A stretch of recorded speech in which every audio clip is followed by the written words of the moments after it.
মেকআপটা কতটা সেট হয়েছে, কতটা ট্রান্সফার প্রুফ হয়েছে সেটা দেখানোর জন্য দেখো আমি একটা ক্লিন টিস্যু পেপার নিয়েছি।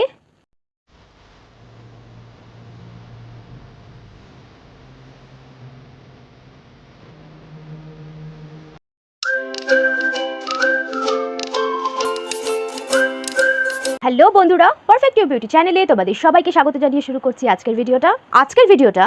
গরমে নর্মাল টু ড্রাই স্কিনের জন্য ভীষণ হেল্পফুল হবে। যাদের নর্মাল স্কিন তারা গরমে কিভাবে মেকআপ করবে এবং যাদের ড্রাই স্কিন তারা কিভাবে গরমে মেকআপ করবে, সামারের মেকআপ নিয়ে আজকের ভিডিওটা। সম্পূর্ণ ভিডিওটা দেখো, আশা করি এরপরে নর্মাল টু ড্রাই স্কিনের আর কোনো মেকআপ নিয়ে প্রবলেম থাকবে না। তাহলে বেশি কথা বাড়াবো না, চলো ভিডিওটা স্টার্ট করি। তো এটা সবাই জানোই, মেকআপের ফার্স্ট স্টেপই হচ্ছে ক্লিনজিং, ঠিক আছে? কিন্তু ক্লিনজিংয়ের আগের দিক যেটা করাটা দরকার, করতে পারো তোমরা, সেটা হচ্ছে ফেশিয়াল হেয়ার রিমুভ করা। এটা বলতে পারো ফার্স্ট স্টেপ, ঠিক আছে? মেকআপের ফার্স্ট স্টেপ এটা বলতে পারো ফেশিয়াল হেয়ার রিমুভ করা। এটা কিন্তু যেদিনকে অনুষ্ঠান বা যেদিনকে তুমি সাজবে মেকআপ করবে তার আগের দিন করতে হবে এই জিনিসটা। ফেশিয়াল হেয়ার রিমুভ করলে কি হয়? ফেশিয়াল হেয়ার রিমুভ করলে স্কিন একটা স্মুথ বেস পায়, প্লাস এক্সট্রা যে লেয়ার তৈরি হয় ডেড সেলের সেটাও অনেকাংশে পরিষ্কার হয়ে যায়। প্লাস মেকআপ যে কালো হয়ে যাওয়ার প্রবলেমটা থাকে, যে মেকআপটা কিছুক্ষণ পর কালো কালো লাগছে, এই প্রবলেমটাও কিন্তু হয় না। এটা একেবারেই মানে বন্ধ হয়ে যাবে যদি তুমি ফেশিয়াল হেয়ারটা রিমুভ করো। একটা স্মুথ সুন্দর গ্লোয়িং একটা স্কিন পাবে ফেশিয়াল হেয়ার রিমুভ করার পরে। দেখবে মানে হেয়ারের কারণে যে শাইনটা আসছিল না, হেয়ার রিমুভ করার পরে দেখবে ন্যাচারালি স্কিনের মধ্যে একটা সুন্দর শাইন চলে এসছে, ঠিক আছে? কিন্তু এই জিনিসটা আগের দিন করতে হবে। যারা ফেশিয়াল হেয়ার রিমুভ করতে কমফোর্টেবল না, করো না, ঠিক আছে? তোমরা ব্লিচ করে নিও। ব্লিচ করলেও কি হয়, হেয়ারের কালারটা যেহেতু ব্লন্ড হয়ে যায়, স্কিনের কালারের সঙ্গে অনেকটা মিলে যায়, সে কারণে ওই কালো ব্যাপারটা মানে কালো কালো যে মানে রোমগুলো দেখা যাচ্ছিল সেই জিনিসগুলো আর ভিজিবল হয় না। তো তোমরা হেয়ার রিমুভ না করে ব্লিচও করতে পারো, কিন্তু প্রফেশনালের হাতে করো, কোনো পার্লারে গিয়ে কোনো প্রফেশনালের হাতে করাটাই বেটার, ব্লিচ করা। তো এটা আগের দিনের কাজ হয়ে গেল। নেক্সট দিন যেদিন তোমার অনুষ্ঠান আছে সেদিনকে সবার ফার্স্টে কি করবে, ফেসটাকে ক্লিন করবে। যেই ফেস ওয়াশ দিয়ে তুমি ফেস ক্লিন করো সেটা দিয়েই তুমি ফেস ওয়াশ করে নিলে ভালো করে। ফেস ওয়াশ করার পরে আসবে স্ক্রাবিং। স্ক্রাবিং করাটা ড্রাই স্কিনের ক্ষেত্রে কিন্তু খুব দরকার। যাদের মানে চামড়া ওঠে, আমি বলবো সপ্তাহে 2 দিন তোমরা স্ক্রাবিং করতে পারো। মেকআপের আগেও স্ক্রাবিং করলে একটা গ্লোয়িং স্কিন পাবে, কারণ ডেড সেলের লেয়ারটা পরিষ্কার হয়ে যায়, ডেড সেলের লেয়ারটা সম্পূর্ণ ক্লিন হয়ে যায়, যে কারণে একটা ন্যাচারালি গ্লোয়িং একটা স্কিন তোমার মানে তুমি পাবে। আরেকটা জিনিস হচ্ছে, নর্মাল টু ড্রাই স্কিনের মেকআপ নিয়ে কি প্রবলেম হয় বলো তো? মেনলি মেকআপ কি হয়ে যাচ্ছে, কালো হওয়ার প্রবলেমটা তো আমি বলেই দিলাম, ফেশিয়াল হেয়ার রিমুভ করা বা ব্লিচ করা। আরেকটা প্রবলেম হয় সেটা হচ্ছে কি হয়ে যায় বা অ্যাশি লাগছে দেখতে। অ্যাশি লাগার কারণটা হচ্ছে ফাউন্ডেশনটা, সঠিক ফাউন্ডেশনের কালার চুজ না করা, সেটার কারণে মেকআপটা অ্যাশি হয়। কি হওয়ার কারণ হচ্ছে অতিরিক্ত পরিমাণে প্রোডাক্ট অ্যাপ্লাই করা, সেটার কারণেও কি হয়। আবার স্কিনের ওপরে যদি তোমার ডেড সেলের লেয়ার থাকে সেটার কারণেও কিন্তু মেকআপ কেকি হয়ে যায়, ছোপ পড়ে যায়, জায়গায় জায়গায় মেকআপ উঠে গেছে, সেটার কারণেও কিন্তু ডেড সেলের লেয়ার। তো ডেড সেলের লেয়ারটাকে রিমুভ করলে একটা স্মুথ বেস ক্রিয়েট হয়, মেকআপ করতেও সুবিধা হয় এবং মেকআপটা লং লাস্টিংও হয়। তো স্ক্রাবিং করাটাও কিন্তু খুব দরকার। তো ক্লিনজিংয়ের পরে আসবে স্ক্রাবিং হয়ে গেল। স্ক্রাব করার পরে আসবে আইস ম্যাসাজ। আইস ম্যাসাজ করাটা ইভেন আমি বলবো গরমের দিনে মেকআপের আগে আইস ম্যাসাজ করাটা ভীষণ দরকার। কেমন? আইস নেবে ভালো করে পুরো ফেসে, আইসটাকে ম্যাসাজ করবে। এতে কি হবে, ওপেন পোর্সের প্রবলেম থাকলে সেই প্রবলেমটা সলভ হবে, প্লাস তোমার ঘামটা কম হবে। অয়েল সিক্রিয়েশনের প্রবলেম তো থাকে না ড্রাই বা নর্মাল স্কিনে, মেনলি তোমাদের ঘামের প্রবলেম হয়। তো ঘামের প্রবলেমটা কিন্তু এই বরফ ম্যাসাজ করলে অনেকটা কন্ট্রোল হয়ে যাবে। কেমন?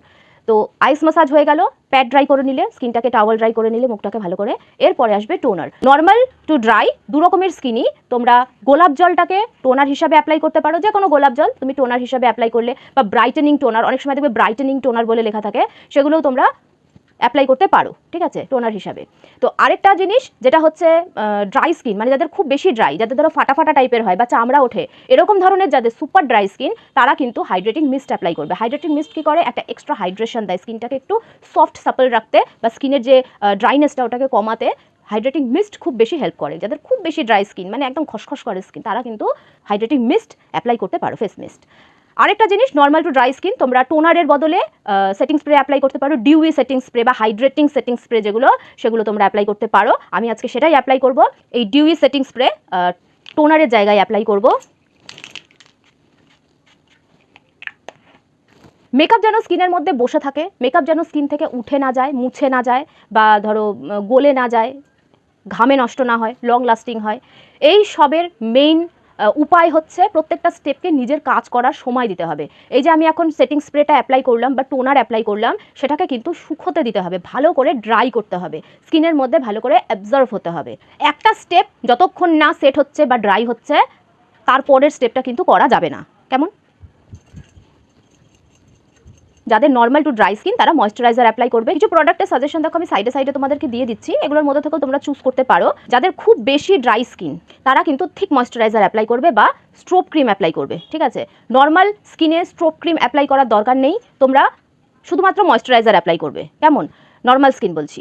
আর যাদের ধরো ড্রাই স্কিন তারা সিরাম অ্যাপ্লাই করতে পারো, যে হাইড্রেটিং সিরাম, তোমরা সিরামও অ্যাপ্লাই করতে পারো। যাদের অল্প স্বল্প ড্রাই স্কিন তোমরা ময়েশ্চারাইজারের বদলেও সিরাম অ্যাপ্লাই করতে পারো, বা সিরাম অ্যাপ্লাই করার পরে আবার ময়েশ্চারাইজারও অ্যাপ্লাই করতে পারো। দুটোই অ্যাপ্লাই করা যায়, বা শুধু সিরাম অ্যাপ্লাই করা যায় যাদের কম ড্রাই স্কিন। আর যাদের বেশি ড্রাই স্কিন, মানে খুব বেশি ফ্লেকি, চামড়া ওঠে, ফাটা ফাটা স্কিন, যাদের খুব বেশি ড্রাই স্কিন, তোমরা কিন্তু স্ট্রোব ক্রিম অ্যাপ্লাই করবে। ময়েশ্চারাইজার অ্যাপ্লাই করলে তারপরে তোমরা স্ট্রোব ক্রিম অ্যাপ্লাই করবে। স্ট্রোব ক্রিম কিন্তু এক্সট্রা হাইড্রেশন দেয়, খুব সুন্দর একটা মানে সফটনেস আনে স্কিনের সাথে, গ্লোয়িং ব্যাপারটা তো আছে স্ট্রোব ক্রিমের, সবাই জানো।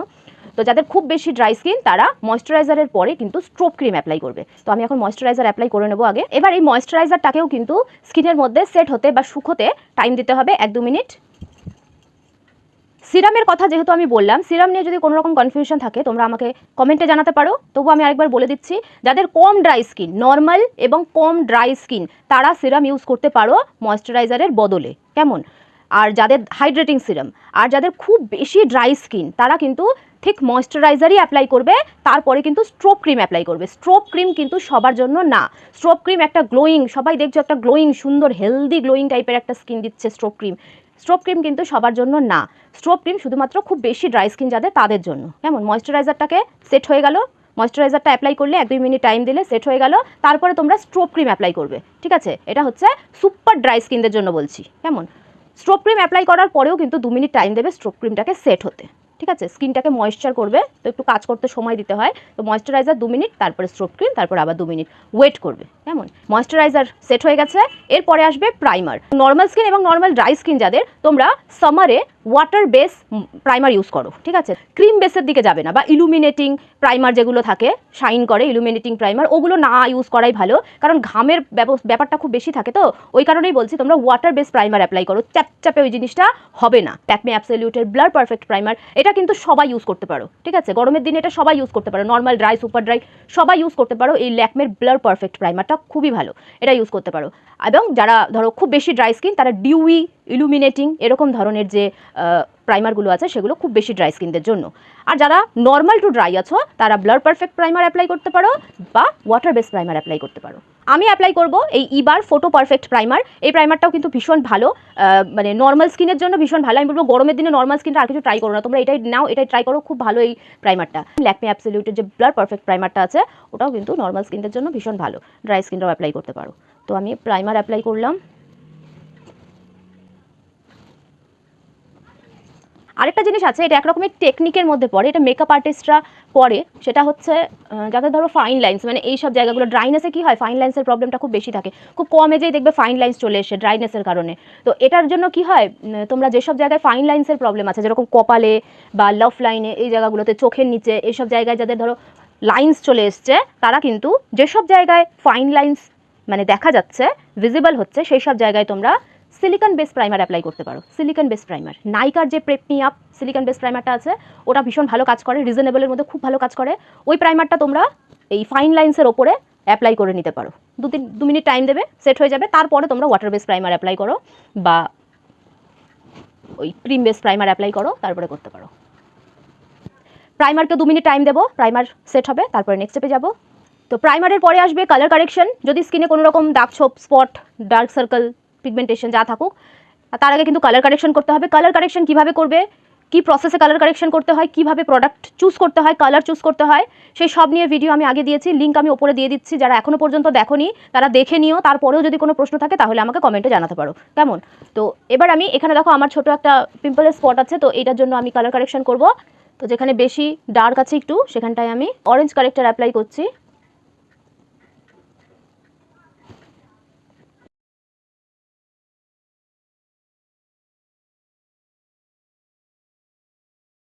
এই অরেঞ্জ কারেক্টারটাকে ঢাকতে হবে, না হলে এটা ফাউন্ডেশনের ওপর দিয়ে দেখা যাবে, অরেঞ্জ ছোপ ছোপ দেখা যাবে। তো সেই কারণে আমি অরেঞ্জ কারেক্টারটাকে নিউট্রালাইজ করব, ঢেকে দেবো। স্কিন টোন থেকে এক শেড ডার্ক বা স্কিন টোনের সিমিলার যদি কনসিলার পাও তাহলে খুবই ভালো। এই প্যালেটেও অনেক রকম কালার আছে, তো স্কিন টোনের সিমিলার যদি কোনো কনসিলার পাও তাহলে খুবই ভালো, না হলে এক শেড ডার্ক কনসিলার দিয়ে তোমাকে এই অরেঞ্জ কালারগুলোকে ঢাকতে হবে। তো সেই কারণে আমি আমার স্কিন টোন থেকে এক শেড ডার্ক কনসিলার দিয়ে এই কালারগুলোকে, এই অরেঞ্জ কালারটাকে ঢেকে দেবো। আমার স্কিন টোন থেকে প্রায় 2 শেড ডার্ক আছে এই কালারটা।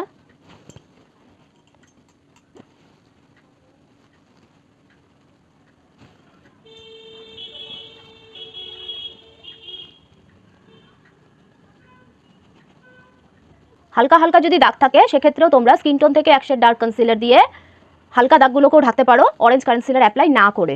কেমন?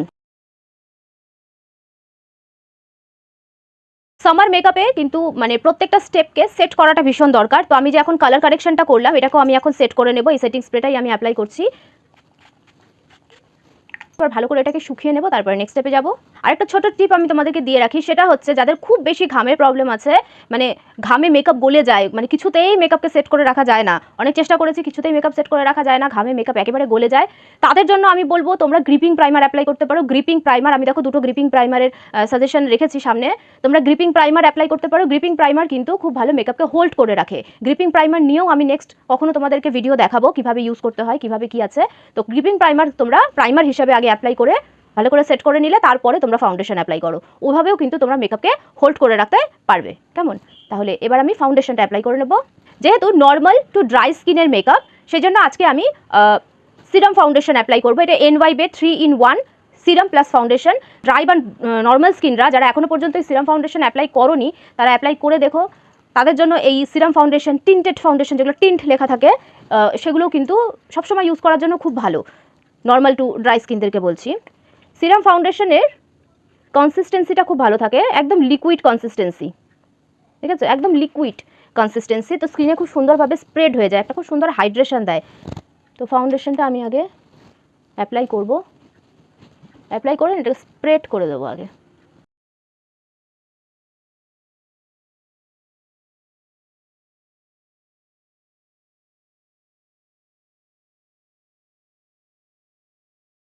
আগে হাত দিয়ে হালকা স্প্রেড করে নেব,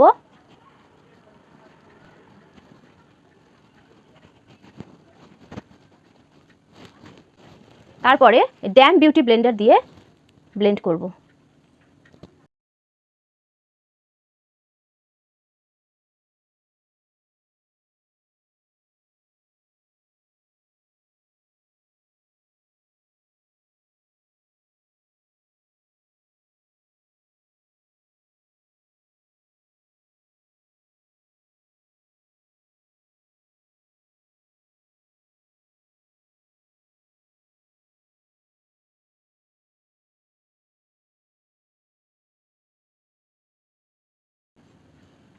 যাদের খুব বেশি অতিরিক্ত ধরো ঘাম হয়, ঘাম কন্ট্রোল করতে পারে না, তারা গ্রিপ প্রাইমার, যেটা বললাম গ্রিপিং প্রাইমার, সেটা ইউজ করতে পারো, বা তোমরা ম্যাট ফাউন্ডেশনও ইউজ করতে পারো। যাদের খুব বেশি ঘাম হয়, মানে মেকআপ করার পরে ঘামে একদম প্যাচ প্যাচ করছে মুখটা, তারা কিন্তু ম্যাট ফাউন্ডেশনও অ্যাপ্লাই করতে পারো। যেহেতু সিরাম ফাউন্ডেশনটা একটা লিকুইডি ফর্ম, সে কারণে লিকুইডটাকে কিন্তু ড্রাই করতে হবে। যে সিরাম ফাউন্ডেশন খুব লাইট ওয়েট ঠিকই, কিন্তু খুব হালকা কভারেজ। তোমরা যদি আরেকটু বেশি কভারেজ চাও তাহলে তোমরা লিকুইড ফাউন্ডেশন অ্যাপ্লাই করতে পারো। আমি সাইডে পিকচার দিয়ে দিচ্ছি। এই ফাউন্ডেশনটাও কিন্তু ড্রাই স্কিন, নর্মাল স্কিনের জন্য ভীষণ ভালো। সিরাম ফাউন্ডেশনই যেগুলো মিডিয়াম বা হাই কভারেজ, সেগুলো অ্যাপ্লাই করতে পারো। কনসিলার আমি ক্রিম কনসিলার অ্যাপ্লাই করবো। যে লিকুইড কনসিলারগুলো থাকে, সুইস বিউটি যে লিকুইড কনসিলার আমি ইউজ করি নর্মালি, সেই লিকুইড কনসিলার কিন্তু নর্মাল স্কিনরা ইউজ করতে পারো। ড্রাই স্কিন এবং সুপার ড্রাই স্কিন যারা, তারা কিন্তু ক্রিম কনসিলার অ্যাপ্লাই করবে। আমি এখানে ইনসাইটের এই ছোট পটগুলো যে, এটাই অ্যাপ্লাই করছি।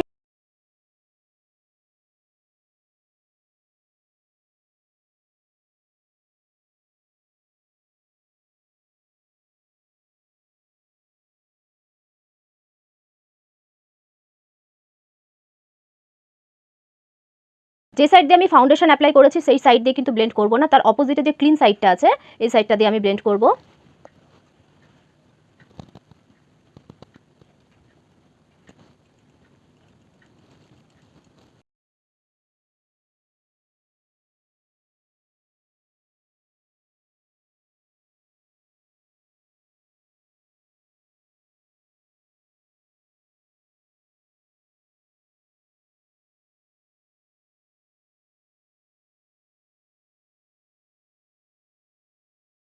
ফাউন্ডেশন হয়ে গেল, কনসিলার হয়ে গেল। এবার আমি কন্ট্যুর যেটা করার সেটা আমি করে নেব।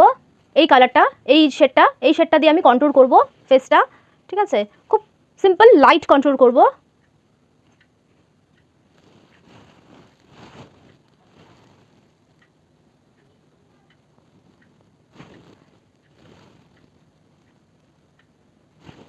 ক্রিম প্রোডাক্ট ইউজ করার কারণই হচ্ছে, যেহেতু আমি আজকে ড্রাই স্কিনের মেকআপ করছি, ড্রাই স্কিনে মেইনলি সব ক্রিম প্রোডাক্টগুলোই কিন্তু অ্যাপ্লাই করতে হয়।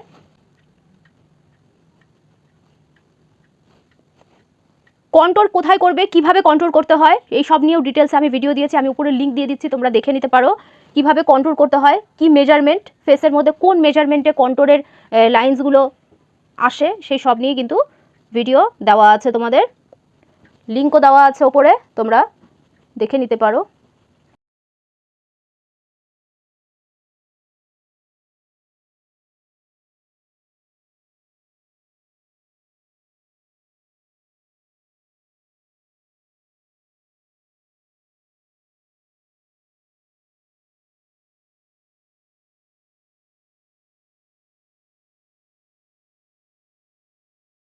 যারা কন্ট্রোল করতে ভয় পাও, যে ফেসটা কালো কালো লাগবে, কন্ট্রোল করবো, ফার্স্ট টাইম হয়তো কন্ট্রোল করছো, ভয় পাচ্ছ যে ফেসটা কালো কালো লাগবে, তারা কিন্তু প্র্যাকটিস করো, ভালো করে প্র্যাকটিস করলে, 2-3 বার প্র্যাকটিস করলেই দেখবে খুব ভালো মতন শিখে গেছো। এই লাইনটা সবসময় ওপরের দিকে ব্লেন্ড হয়।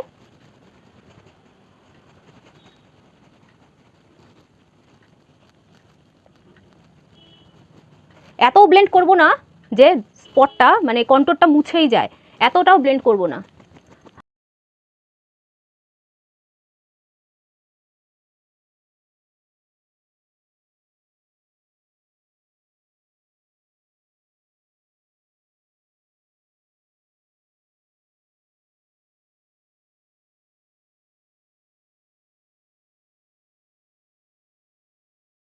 সব ক্রিম এবং লিকুইড প্রোডাক্টগুলোকে আগে অ্যাপ্লাই করতে হয়, তারপরে লাস্টে পাউডার লক করতে হয়। কেমন? পাউডার লকের পরে কিন্তু আর কোনো লিকুইড বা ক্রিম প্রোডাক্ট অ্যাপ্লাই করা যায় না, সে কারণে আমি আগে লিকুইড ব্লাশটা অ্যাপ্লাই করে নেব।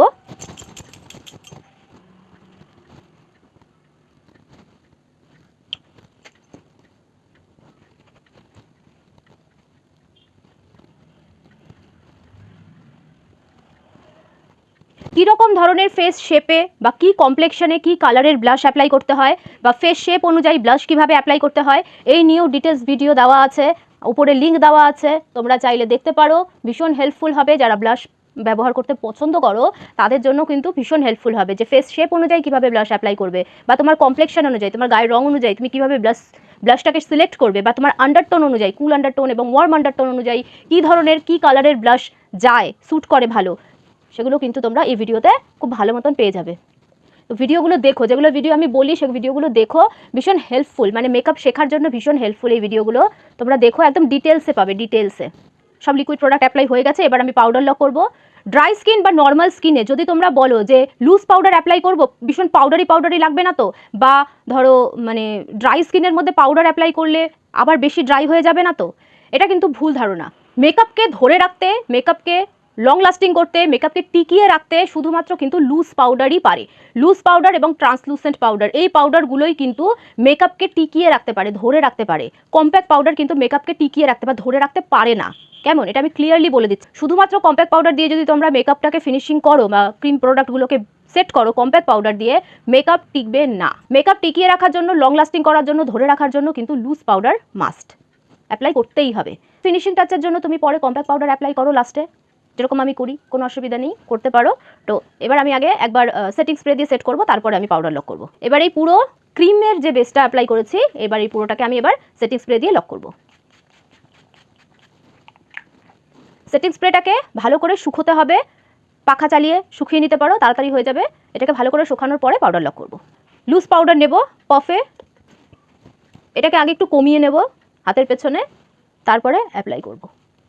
হালকা হালকা করে আস্তে আস্তে চেপে অ্যাপ্লাই করবে, মানে মেকআপটাকে বসিয়ে দিতে হবে, তারপরে হালকা হালকা করে আস্তে আস্তে অ্যাপ্লাই করব।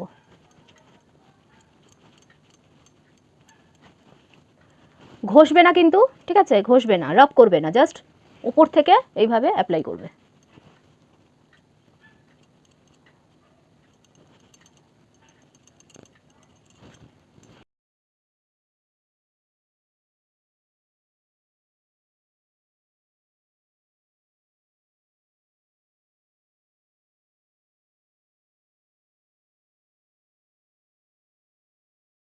তো পাউডার লক করে নিয়েছি। মেকআপটা কতটা সেট হয়েছে, কতটা ট্রান্সফার প্রুফ হয়েছে সেটা দেখানোর জন্য দেখো আমি একটা ক্লিন টিস্যু পেপার নিয়েছি।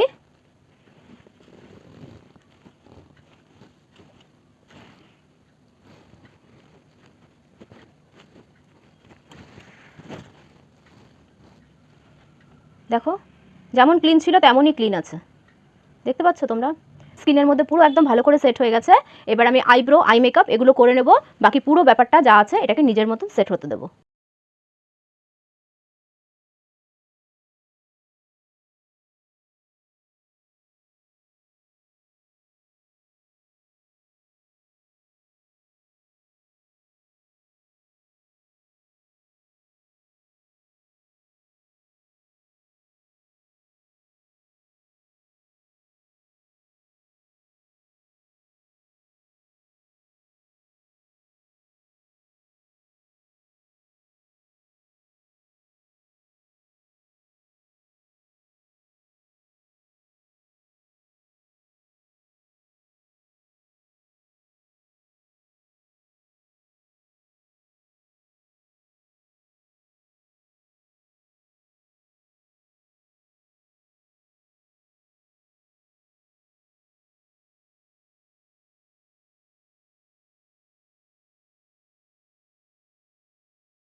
Eye makeup complete. এবার ফিনিশিং টাচের জন্য আমি একবার কম্প্যাক্ট পাউডার অ্যাপ্লাই করে নেব, এটা মেকআপটাকে ডাবল লক করে দেবে।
তো লাস্টে আমি একবার মেকআপ ফিক্সার অ্যাপ্লাই করব।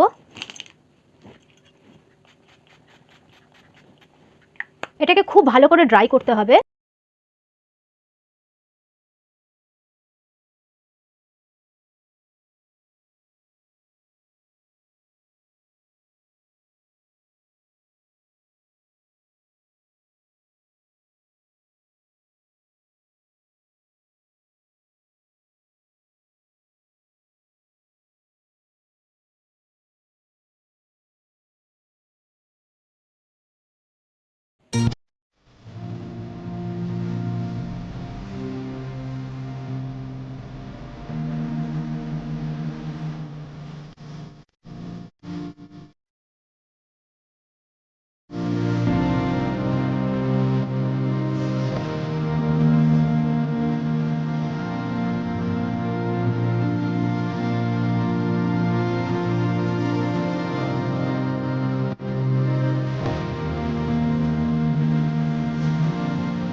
আমার আজকের এই মেকআপ লুক তোমাদের কেমন লাগলো, মেকআপ টেকনিক তোমরা ট্রাই করে দেখো, ভালো লাগলে অবশ্যই লাইক কমেন্ট শেয়ার করে দিও বন্ধু এবং আত্মীয়দের সাথে। আর যারা প্রথমবার আজকে আমার ভিডিও দেখছো এবং যারা দেখো কিন্তু এখনো সাবস্ক্রাইব করোনি, তারা ঝটপট সাবস্ক্রাইব করে নোটিফিকেশন বেলটাকে অল করে দিও, তাহলে আমি যখনই যাই ভিডিও আপলোড করি তোমাদের কাছে নোটিফিকেশন পৌঁছে যাবে।